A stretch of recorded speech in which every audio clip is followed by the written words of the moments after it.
Hey, this is Mike Blum. I'm here with Joan Gavaler and Melaina Jacoby. They are with the Orchesis Modern Dance. Hold on. You're here with the Orchesis Modern Dance Troupe. Is that the way that you are? It's Orchesis Modern Dance Company, and we are the company is part of the Department of Theater, Speech, and Dance. Oh, great. It's Orchesis, not Orchesis. Yeah. I always like to pronounce it Orchesis. So today we're here talking to Joan and Melaina, sorry.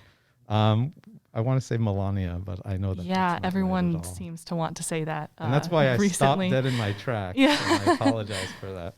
So we're here with Joan and Melaina, and they've got a really exciting project that I think has been kind of inspired by recent events. And I'd like for them to kind of just fill us in on how you're dealing with doing dance in these days of COVID.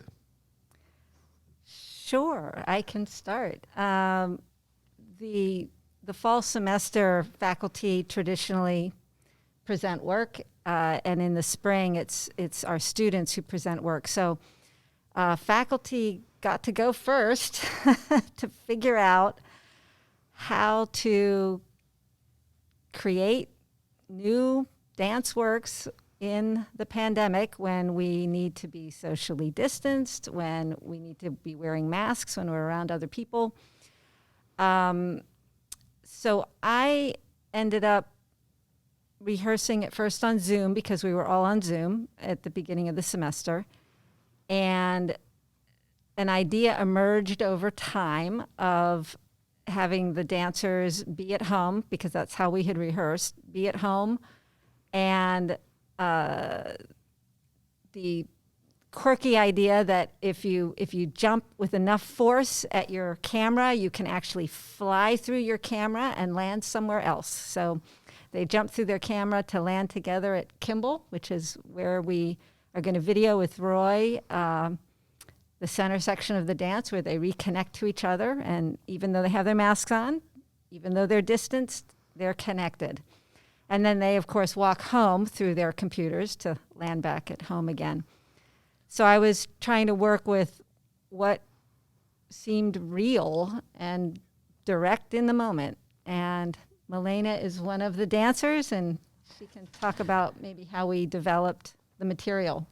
Yeah, so especially, only this semester we've been doing a lot of Zoom classes, and even when we're in person dancing, it's obviously distanced and we're all wearing masks and everything. So it's really weird. As a person who's grown up dancing, it's a very different experience from what I'm used to.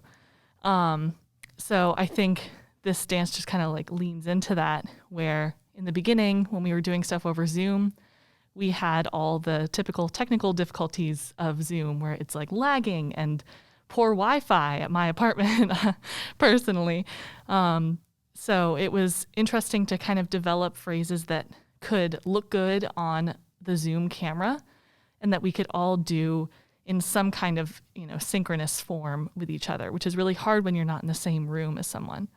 And then even when we're in person in this piece, it's still separate, and there's this kind of feeling of like you want to go over and like be with someone or dance with someone, and you can't do that. So I really liked how this piece kind of came together, because the choreography goes with that same kind of feeling of like wanting to reach out and be near someone, but you can't.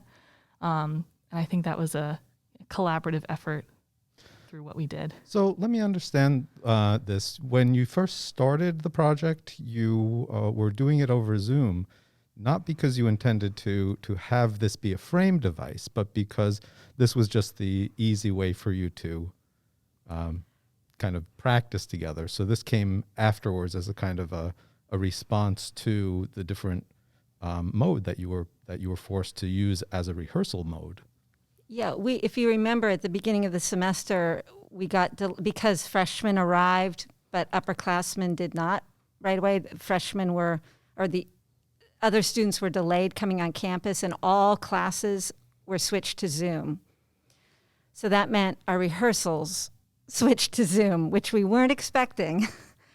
So I was originally thinking, well, we'll get the raw material built over Zoom, and then we'll come together and make a dance about something. It hadn't yet taken form because the ideas were still evolving.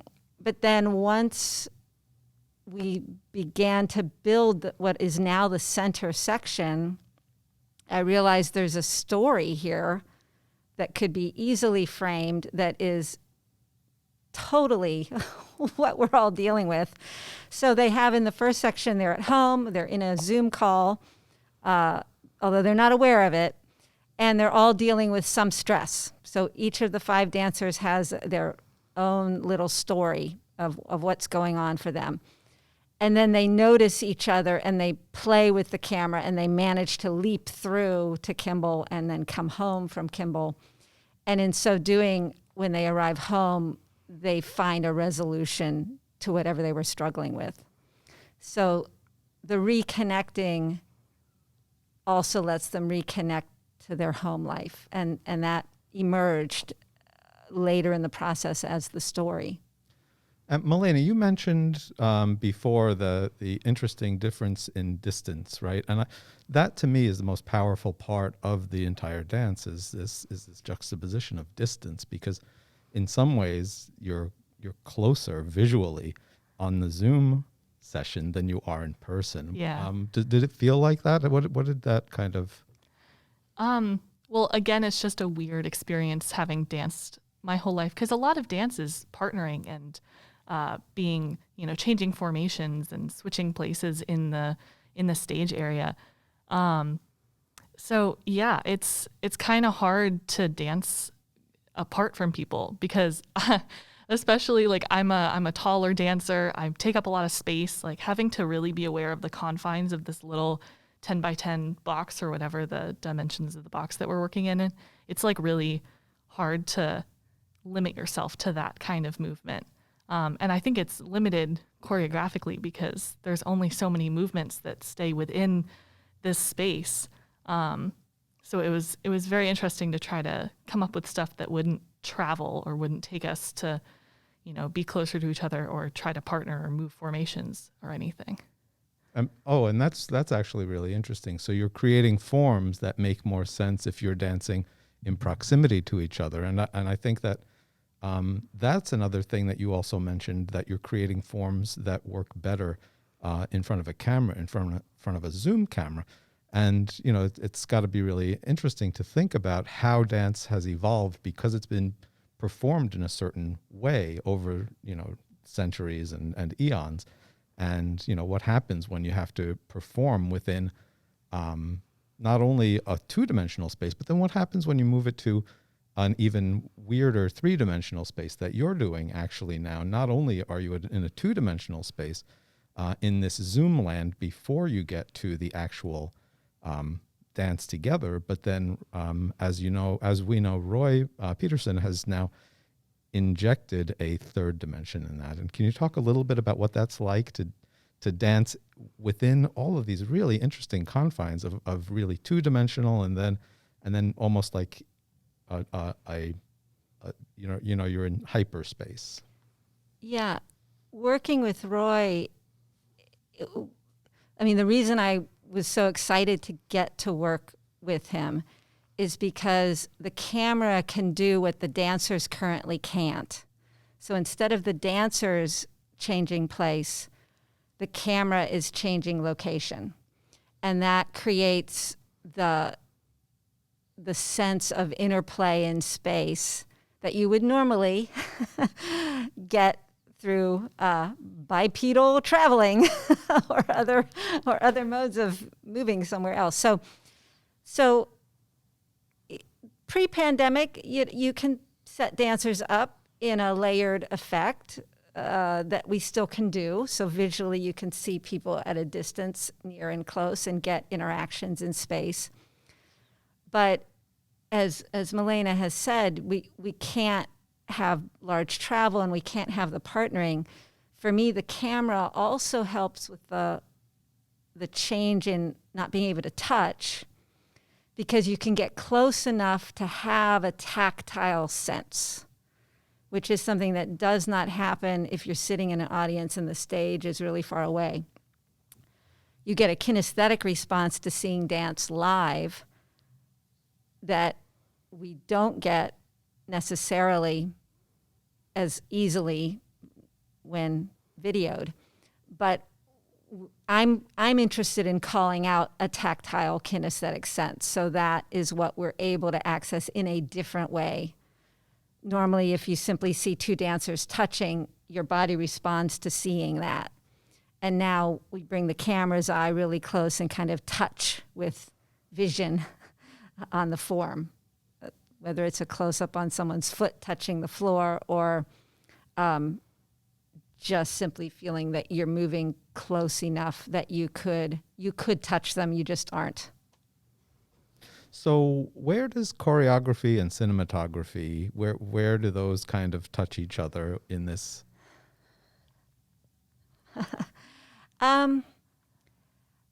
I feel that now Roy and I had never met, and we're still going to figure out our way of talking about in the editing process what we're each wanting to see. So I can't speak to cinematography as a broad field, but from where I'm sitting, the cinematography is helping create the sense of movement in space that I can't create under the restrictions I have as a choreographer. So now, are you thinking of shots that you want Roy to be getting, or are you giving him more creative control over those things? When I choreographed the center section and knowing that, like he said to me, well, we can get all different angles and we can even get from above. And I'm like, oh, you can get from above. Well, then I'll choreograph something that will look good from above, which I wouldn't have put in there because when dancers lie on the ground and look up at the ceiling, it doesn't look very interesting from the front. But if there's a camera up there, so I created this circle moment at the beginning and the ending that would be well suited to a camera from above. And there are moments that I imagine wanting close-ups, but in terms of how to weave it together, that's his expertise. So I definitely have ideas about when, this actually looks good to see all of them in this moment because I choreographed it for a front view and like these few seconds will look good. Like I can say that, but in terms of weaving it together, I think we're going to be discovering that by doing it. And that's his expertise. Like I'm sure he can do it in his sleep, but I'll be learning a lot from the conversation about what's possible with the footage we end up getting. Yeah, that's really exciting. The whole journey of discovery that you'll be seeing the dance as it's being revealed to you in ways that you may not have imagined.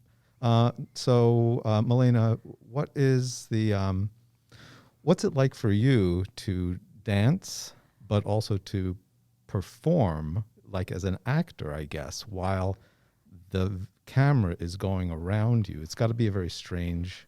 Yeah, I think it adds a whole different dimension that you never really think about, because a lot of dance is viewed from the front, like you're on a stage and you know that the people in the audience are at a certain distance from you and they're not going to be able to zoom in on you or anything. So you're focusing on the really big pictures normally, like am I making the right shapes? Am I in the right formation?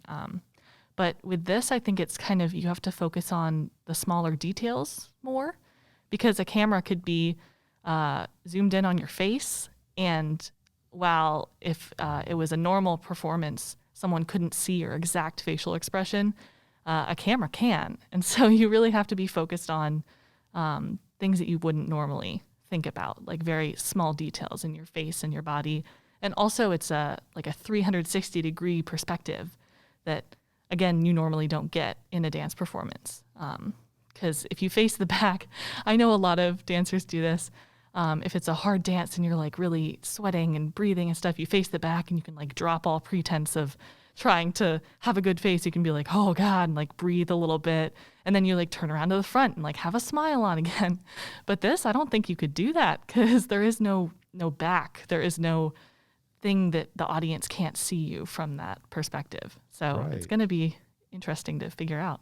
That's interesting. So just as people get Zoom fatigue because we're always on the camera, a dancer who is always subjected to having the video possibly, you know, zooming around for a close-up is also creating a kind of dance fatigue. Yeah, a little bit.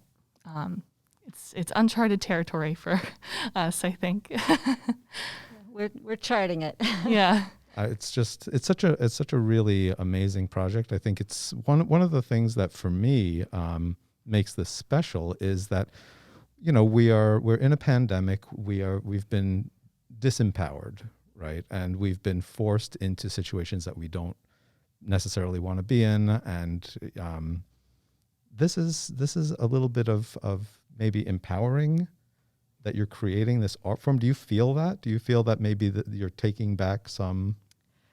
Oh, yeah. I actually created 2 pieces for this faculty concert. So I'm also making a solo that is choreographed in relationship to a student who is the cinematographer who's running the camera. And in making both of these pieces, I now feel, I can just keep doing this. We're good. Whereas at the beginning of the semester, I felt, okay, I have to do this. It's part of my job as a teacher. I have to figure this out as an artist. I have to. And now it's, I want to do more. I've done it once. I've found out some things from these 2 projects, and it's interesting again. It's inherently interesting for its own artistic sake, rather than the second best thing that we just have to struggle to figure out how to do. And the faculty are, I hope, helping the student choreographers for spring think about how they're going to solve the problem of making their work. Seeing 3 faculty take 3 different perspectives on how to integrate choreography with the camera. Yeah. So, Melaina, you're working on something for the spring. Yeah, I'm choreographing in the spring. I don't have a distinct idea right now. I had one before COVID hit, and I'm not quite sure how that is going to translate to the format that we're doing. So I'm kind of having to rethink my plans and come up with ideas that could be done in a virtual space. But I feel really lucky that I'm here and dancing at a time of such turmoil, because I think a lot of really innovative things are going to come out of this. And I would have never gotten the experience to dance in this kind of way if it weren't for this happening. So there are some positives, I think, from this experience.